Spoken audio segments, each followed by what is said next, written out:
nabubuhay kita sa mundo na ini ning malaya.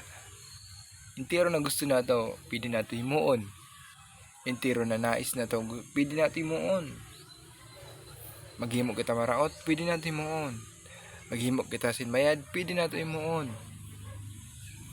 Pero kapag naghimo man kita si maraot, kulungan man ang abot nato. Kapag naghimo man kita ng kamayadan, kamayadan man ang ato anihon. Sa mundo na ini ay sarot lang ang ibig sabihin.